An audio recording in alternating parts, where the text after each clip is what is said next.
दादा राम राम। राम राम। दादा मेरा नाम शेर सिंह राजपूत है और मैं एक्सेल डेवलपमेंट सर्विस गुना से आया हूँ। आप अपना परिचय देंगे हमें? बिल्कुल। बताइए। यदुनाथ सिंह कुशवाहा। अच्छा आपका ग्राम बिलोनिया। अच्छा आपका नाम यदुनाथ सिंह कुशवाहा और आप ग्राम बिलोनिया में रहते हैं? हाँ। दादा हम क्या बताने वाले हैं?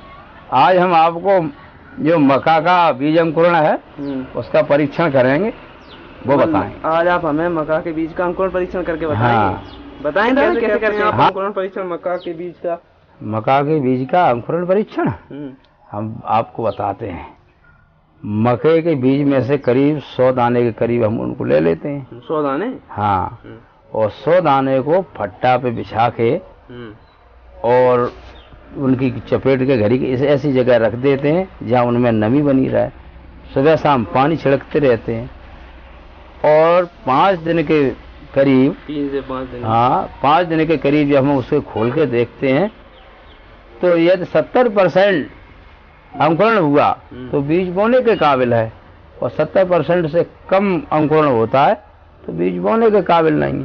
इससे हमें जानकारी मिल जाती है। तो हमारा जो मक्का का बीज होता है उसमें से हम 100 दाने निकाल लेते हैं और एक पतले फट्टे पर रख देते हैं, लाइन बना के। हाँ। 20-20 की लाइन बनाकर हाँ। उसको घड़ी करके रख देते हैं और पानी डाल देते हैं। उसमें हम सुबह शाम पानी डालते रहते हैं ताकि नमी बनी रहे। और हम 3 से 5 दिन के बाद उसे खोलकर अपना अंकुरण ज्ञात कर सकते हैं। अगर अपना अंकुरण 70% है या उससे अधिक है तो वो बोने लायक है। उससे कम है तो नहीं बो सकते। नहीं बो सकते। दादा आपने बताया, हम करके बताएं कैसे करते हैं? हाँ, बिल्कुल करके। ये मक्का का अंकुरण परीक्षण करने के लिए किस किस चीज की आवश्यकता पड़ती है? देखो सबसे पहले तो बीज की आवश्यकता पड़ेगी। मतलब ये अपना मक्का ये मक्का का बीज है, इसकी आवश्यकता पड़ेगी। इसकी आवश्यकता पड़ेगी। बीज के बाद फट्टे की आवश्यकता पड़ेगी। पतला फट्टा। पतला फट्टा, इसमें बीज का जो है अंकुरण करेंगे। पतला फट्टे से लेते हैं ना, हवा पानी इसमें हवा पानी प्रवेश होती है होता है और अपना बीज का अंकुरण परीक्षण अंकुरण अच्छा हो ना। हाँ। और किस चीज की? उसके बाद पानी की आवश्यकता पड़ेगी। ये अपना पानी की आवश्यकता किस लिए? पानी उसी से उसमें नमी बनी रहे, फट्टा गीला करने के लिए और नमी बनी रहे, जिससे अंकुरण जल्दी होगा। बगैर पानी के अंकुरण ही नहीं होगा। कैसे करते हैं आप? देखो सबसे पहले फट्टे को गीला करेंगे। अच्छा पहले फट्टे को गीला करेंगे? हाँ। अच्छा। पहले जी फट्टे को ऐसे गीला करेंगे, बिल्कुल अच्छी तरह तर कर देंगे। तर कर देंगे बिल्कुल, तभी तर हो जाए तुम्हारी भी और फट्टे की भी। बिल्कुल गीला हो जाए, टपकने लगे, पानी टपकने लगे। उसके बाद में ये बीज लेंगे और बीज को ऐसे गिन के 1 2 3 लाइन से 3 4 5 6 इसी प्रकार से लाइन से डाल के दूसरी लाइन डाल के इस प्रकार से 10-10 दाने की और 10 लाइन करीब हम लोग लगाएंगे। उसमें कटे फटे उन्हें हम निकाल देते हैं। जो कटे फटे या जो अनुपयोग बीज है, ये दिख रहे हैं उन्हें निकाल देते हैं। अपन कितने बीज डालना है? 100 बीज। 100 बीज करीब डाल देते गिन के। इससे परसेंटेज का जानकारी मिल जाती है। कटे फटे अनुपयोग बीज होते हैं उन्हें निकाल देते हैं अपने से बीज में से। ऐसे 10 लाइन जो है 10-10 दाने की लाइन है, लगा देते हैं। उसके बाद में ऐसे क्या करेंगे? उसके बाद में ये गीले फट्टे को इस प्रकार से दबाएंगे आस्ते से कि एक लाइन दूसरी लाइन में बीज टच नहीं हो जाए। लाइन की लाइन इस प्रकार से देखते जाओ आप, लाइन दब रही है और फिर ऐसे करके इसको इस प्रकार से घड़ी कर देंगे और फिर उसके बाद उसमें फिर दोबारा पानी डालें। दोबारा पानी और गीला कर देंगे। इसे इतना गीला कर देंगे कि इसकी नमी बनी रहे। और सुबह शाम पानी भी डाल देंगे। सुबह शाम दोनों टाइम पानी डालेंगे। इतनी प्रक्रिया आपने अंकुरण परीक्षण की? हाँ। अच्छा दादा अपन ने जो अभी अपना अंकुरण परीक्षण के लिए पूरी फट्टी में लपेट के रख दिए दाने, तो आप बताएंगे हम कितने दिन बाद इन्हें खोल के देखेंगे, अपना परीक्षण ज्ञात करेंगे? कितने दिन बाद?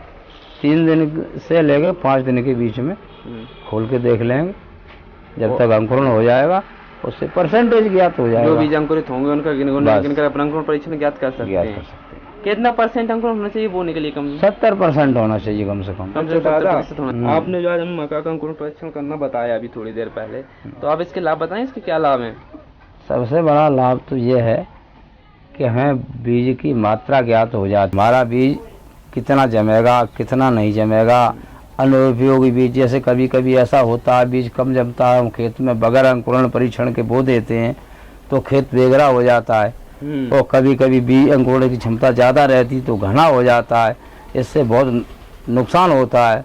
घने में भी फल कम लगते हैं और बेगरे में तो फिर और भी कम लगते हैं। और इसीलिए बीज अंकुरण परीक्षण से यह फायदा है कि हमें कितनी मात्रा में बीज बोना, हमारा बीज कैसा है, वो सारा ज्ञात हो जाता है। इसीलिए हमें बोने से कई एक बार ऐसा होता है कि हम फार्म से है, जैसे कृषि विभाग से, वो भी उपचार किया हुआ बीज लाते हैं, लेकिन हम उन पर भी भरोसा नहीं करते हैं, क्योंकि कई एक बार ऐसा होता है कि वो भी बीज नहीं जमते हैं।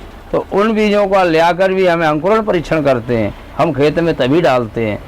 अच्छा, हाँ। तो मतलब काफी अच्छे लाभ अंकुरण परीक्षण के। अंकुरण परीक्षण और जैसा है कि अपना जो अंकुरण परीक्षण कर लेते हैं तो सही बीज डालना पड़ता है खेत में। हाँ। तो ज्यादा बीज डालने से बच जाता है। भाई बीज अंकुरण करने का उदाहरण जो है कि हाथ कंगन को आरजू क्या। हाँ, सही बात है। आज आपने जो अंकुरण परीक्षण करना बताया, इसको लेकर आप हमारे किसान भाई बहनों को संदेश देना चाहेंगे? हाँ बिल्कुल साहब। हाँ, तो मैं सारे किसान बहन भाइयों का ये संदेश देना चाहता हूँ, और किसानों को विशेषकर बीज अंकुरण करके ही फसल बोना चाहिए, जिससे क्या है कभी किसान धोखा नहीं खाता है और उसका पूरा लाभ ले लेता है। बीज अंकुरण करने से बहुत कुछ फायदे हैं, मैं भी बता चुका हूँ। और ज़्यादातर किसान अब समझदार भी हो गए, अब तो पढ़े लिखे बच्चे हो गए हैं, उन्हें तो खुद ज्ञान होना चाहिए। और बीज अंकुरण से सबसे बड़ी बात तो ये है कि हमें बीज में धोखा नहीं रहता है। जब तक अंकुरण परीक्षण नहीं होता है तो हमारे धोखा रहता है, और कई एक बार हम ऐसे बीज पर हो जाते हैं कि जो बोने पर खेत में ही नहीं उगते हैं। तो बीज अंकुरण से वो सारी समस्याओं का निदान हो जाता है, फिर हमें पछताना नहीं पड़ता है और अंकुरण सही होता है। और ये फायदे हैं। मैं चाहूँगा सभी किसान भाइयों बहनों इस बात का बीज अंकुरण परीक्षण करके ही खेत में बीज डालें, इससे बहुत लाभ। दादा, आज आपने जो हमें बीज अंकुरण परीक्षण करना बताया, उसकी लाभ बताया, एक संदेश दिया और पूरी प्रोसेस बताई, आपने हमें बहुत अच्छी ज्ञान की बात बताई, उसके लिए आपको बहुत बहुत धन्यवाद। जय सिया राम। जय सिया राम। जय